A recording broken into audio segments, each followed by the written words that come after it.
It's all right. Let's talk here, if you don't mind. We were scheduled to go over some proposals today. Mr. Stewart, he used to speak from that podium. Now their absence just made me feel a bit, displaced. So, let's just talk here. Consider it a way to honor my departed colleagues. Chief of the MBCC, thank you for taking the time to meet with me.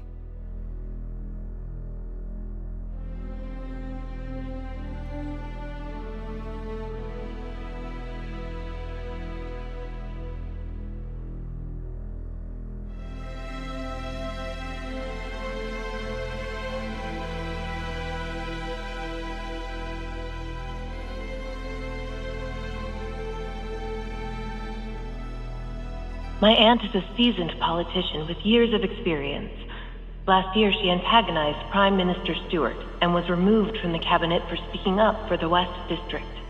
She's now running as an independent candidate and will surely reach out to you. When that time comes, please keep one thing in mind. Bernadette Cavendish has no loyalty to any organization, sentiment, or principle. She acts purely in her self-interest. Chief, don't ever forget that.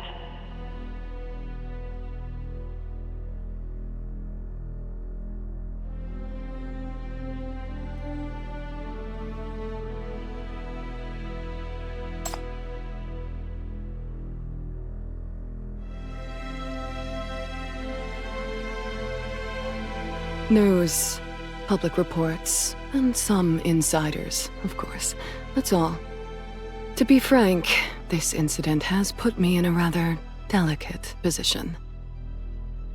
As both his former counselor and his rival, I had my share of disagreements with David, and his passing could have worked in my favor. So naturally, I found myself under suspicion. The Ninth Agency questioned me right on the day of the incident. But thankfully, Langley Blackett cleared me of suspicion. We're old acquaintances. You can verify anything about me with her. With the election approaching, I'd rather keep my distance from this to steer clear of any controversy. I hope you can understand that, Chief.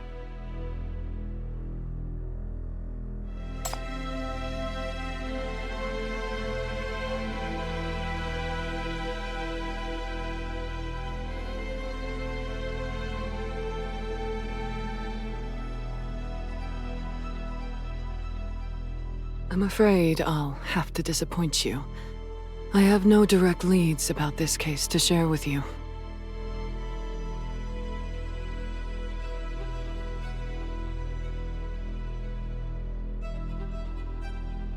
As I explained earlier, I'm keeping my distance from this case, so I know nothing of its details.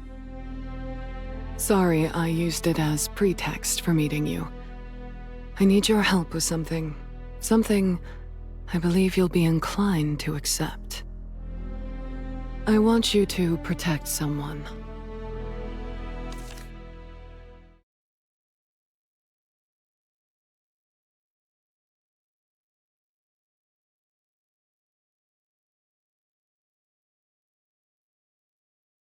The late Prime Minister's out-of-wedlock daughter, Elvira Stewart.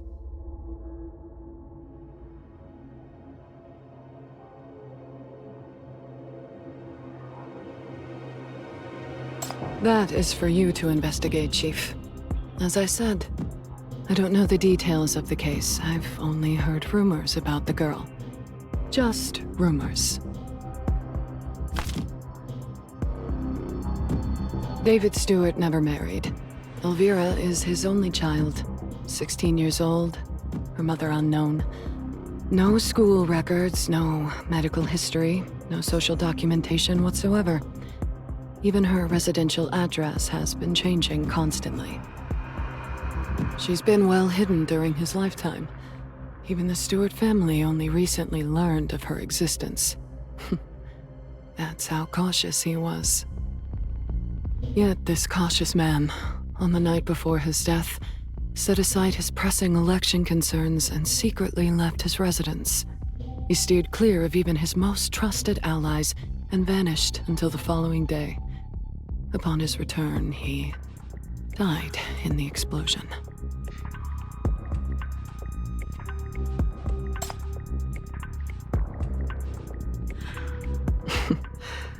Chief, I couldn't possibly know. I just happened to hear that the day before the explosion was the girl's 16th birthday.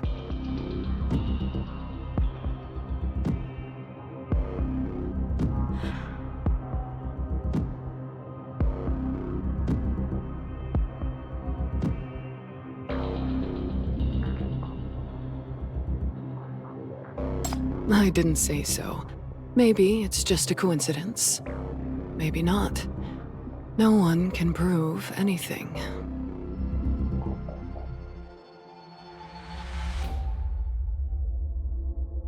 A few precautions won't hurt.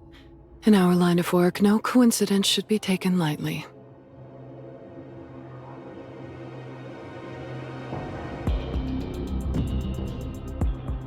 Because it's wiser to handle these things discreetly while there's no concrete evidence. And also because someone has already stepped in to offer their protection. The Stewart family took her in immediately after the incident. You know how it is. Even though they've never met, as blood relatives, they have a more legitimate claim to the orphan than any agency.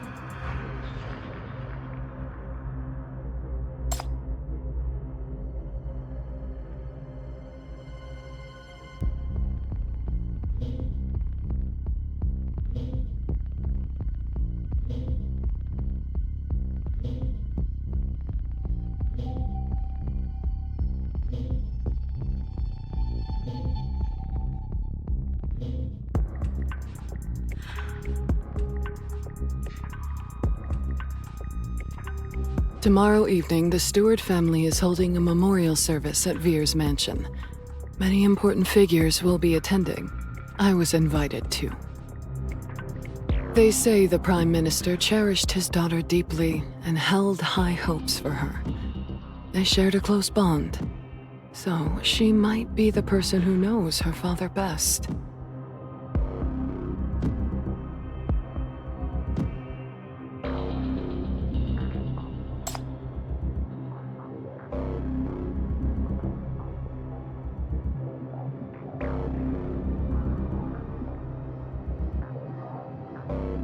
Maybe they're out of options. Stewart's influence has been waning since the West District was reconstructed. As the election nears, the stakes for his re-election only grow higher.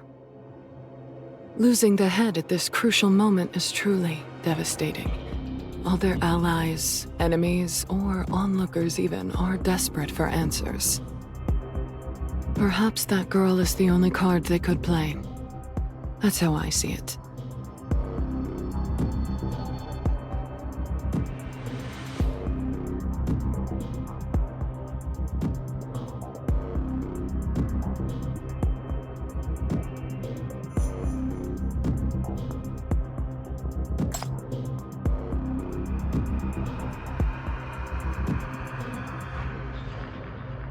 I only know what has been made public. As for any undisclosed information about the case, I know nothing about it, nor can I delve any further. As for the truth you seek,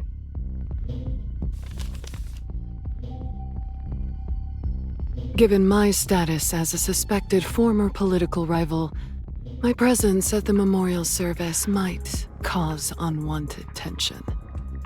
I will entrust this invitation to you, Chief. The Cavendish family stands ready to offer any assistance you may require. In return for your efforts, I trust that you, who are investigating the truth behind the cabinet attack, will know how to leverage this opportunity with that girl.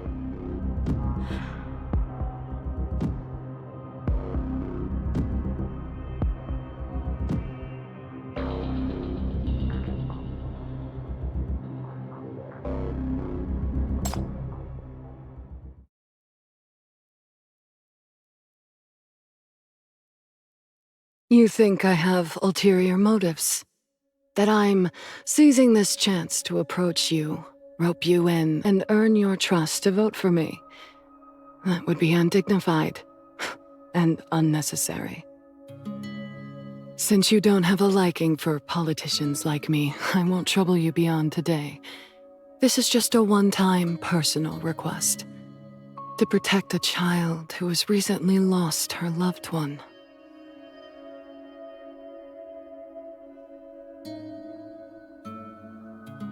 I serve as a politician, but I'm also a woman who once wanted to become a mother. I can't bear to see children suffer. As for why I chose you, the reason is quite simple. My niece, Matilda Cavendish, thinks very highly of you. You two are cut from the same cloth. Even caught in the political turmoil, you both cling to your principles. Despise the power games, remain unfazed by fame and fortune. And more importantly, in this game, you fear corruption, dread straying from your path. Even if circumstances pull you into a mire, you'll fight with everything you have to break free. And that is precisely what I admire. Only people like you have that glimmer of hope, of not being consumed by the maelstrom.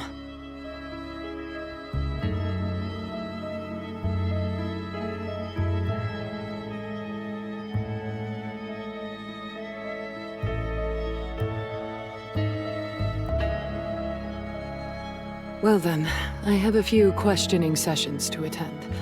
I'll take my leave now. This is farewell, Chief. I wish you good luck.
In this game, you fear corruption, dread straying from your path.